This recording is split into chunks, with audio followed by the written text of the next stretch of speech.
Intercontinental Championship is on the line. As we all know, Wade Barrett is injured. He'll still be at Battleground. He'll be handing the title to the new champion. There is quite a number of people in this battle royal. Some names are more likely than others. But let's talk about favorites. Who's the favorite in this in this list of 22 names? Actually, before we do that, let me read off these names: Adam Rose, Alberto Del Rio, Big E, Bo Dallas, Cesaro, Curtis Axel, Damian Sandow, Diego, Dolph Ziggler, Fandango, The Great Khali, Heath Slater, Kofi Kingston, The Miz, RVD, R-Truth, Ryback, Sheamus, Sin Cara, Titus O'Neil, Xavier Woods, and of course Zack Ryder, who found out over Twitter that he was involved in this match. By the way, Joe. Well, I mean, it's the obvious choice, right? Alberto.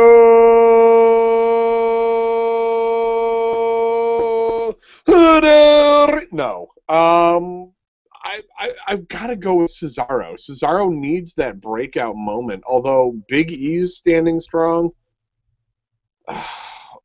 Damn it. You know what? Big E recently had the title and didn't do anything with it.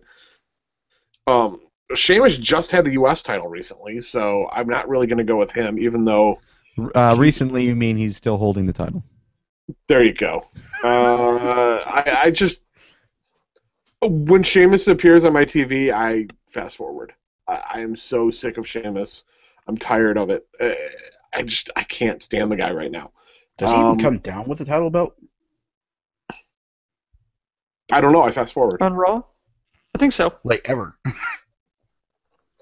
I think he has. I can't say one way or another. I'm with Joe. I don't really watch Sheamus. Although I will say Sheamus does have one thing going for him, and it looks like he is growing out his weird beard mustache thing that he's got going on. It's a little longer than normal. The Doom stash. The potato smasher. I'm gonna go with Cesaro. I think Cesaro's because we've been saying that he needs a win. He needs that. He needs something to help propel him, to help separate him from just being the Paul Heyman kind of guy. He needs a win because he's had so many losses lately. I think this is the time. All right, Harrison. Big E Langston. I really think now's a good time to put a title on the guy, give him a solid run, and see what he can do. He's always gone above and beyond. And when I look at this list, I see a lot of people who have had a shot or have missed a shot or could go on to do something it could be doing something better than this. I'm going with Big E because I think that's the most solid pick out of here. The other one I think is a good pick is Miz, just because he just got back, but maybe it might be a little bit too early. But as far as somebody who I would really love to have the belt is Titus O'Neil. I still think that guy deserves to have a solid singles run because he was so great. I don't want to go on and on about Titus O'Neil anymore. But yeah, I'm taking Big E. All right, so you're going to back Titus O'Neil, but heaven forbid I like Bo Dallas at all. Come on.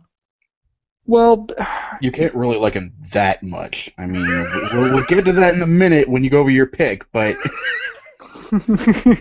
That's a really good point, Nick. Thank you. Nick, go ahead.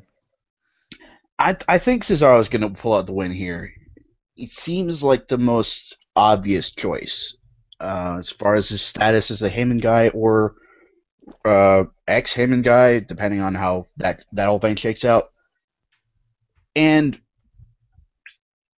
he could be the guy to actually make the IC belt legitimate again. We've talked a lot about past IC title holders doing that, and that never really panned out.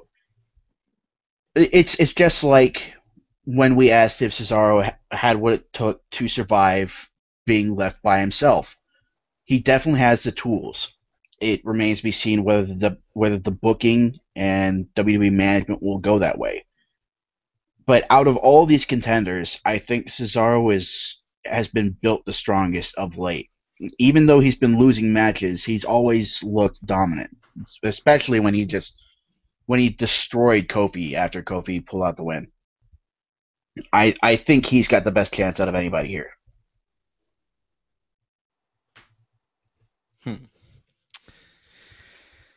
This is a good list of names. Well, okay, not the full list, but there are some good names in here.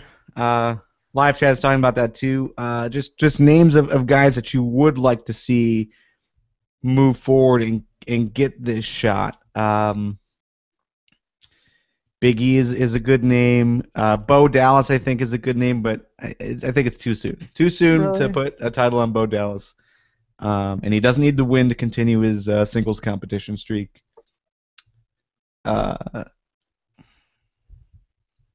Dolph Ziggler is a good name.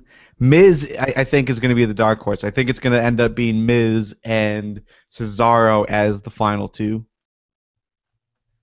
But I'm with you guys. I'm going to go Cesaro. I think out of all of them, he would probably do the best with the title. It should be apparent to WWE by now what Cesaro can do and that they can depend on him to put on quality matches, to be over with the crowd, and it doesn't seem much of a risk. Dolph Ziggler is a name that I think we would all love to see back in that spotlight and back, holding a title, but it's still risky. So yeah, I'm gonna go Cesaro. I think Cesaro is the good pick.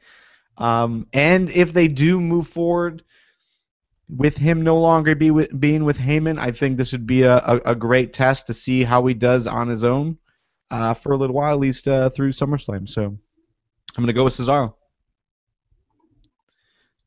And should note that Scott is going to go with Sheamus. And, so Sheamus is holding the U.S. title. If Sheamus wins, there was the rumor, and I think it just started because Sheamus tweeted that he was going to unify the U.S. and Intercontinental Championships. Yeah, they were talking that up on commentary a little bit about how Edge was the last guy to do that, and Sheamus might be the next guy. I don't know how much of that is just them pulling random facts out of their ass, or if they actually are going to lean that way. Did Edge hold both titles at once? They said it. They said he did. I don't remember myself. I mean, that seems. I mean, because they were never. I don't think they were ever. They never unified them. No. The same person carried them. May have carried them. Miz, I thought had. No, that was the WWE. Wait, the U.S. He had the U.S., the tag team, and something at the same time. Hold on. The WCW United States Heavyweight Championship and the WWF Intercontinental Championship were unified at Survivor Series 2001 by Edge, if we want to believe Wikipedia. That's one of you assholes in the chat went and hurried up and typed that into. No, I did. That was me. That was all me. No, to edit the entry. Oh, they knew I was gonna go to Wikipedia. Who doesn't go to Wikipedia? Seriously. But yeah, it does look like that happened. They brought back the U.S. Championship as a SmackDown exclusive title in 2003. So yeah, so it could happen. I mean, they've already unified one title. Why not? Or two titles. Why not unify two other titles? It would definitely make the Intercontinental Championship, or whatever they end up moving forward with, most likely Intercontinental Championship. It would make that more important, and that's something that we've constantly criticized for like the last four years, that the U.S. Championship and the Intercontinental Champion were never used in a way that seemed appropriate for the prestige that both should have. Unification could do that. What's your thoughts on that? I don't like the idea of necessarily of a unification. I mean, because, well, I guess it doesn't really freaking matter. Not with this one. Yeah, it does. You can't have just two main belts in the company. You got to have it. I mean, we're down to God two. forbid we look at the '80s and see they only had two main belts in the company. Yeah, and they didn't have a nearly the amount of TV time that they do right now, the amount of travel time that they do right now, or the size of the roster that they do right now. But how often are you saying? Are you looking, going, I can't wait to see who's going to be U.S. champion next? Well, main event's got to have a main event, which is the U.S. Championship match. So.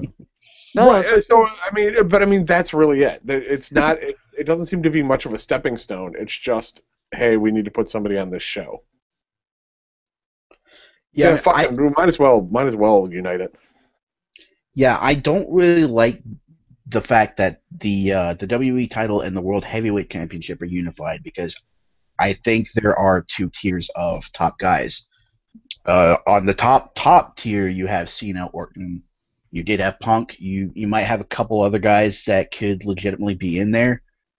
But on that other tier, that World Heavyweight Championship tier, you got Sheamus, ADR, Ziggler, maybe Kofi Kingston. Maybe you could push that far. You got several other guys that fit in that slot.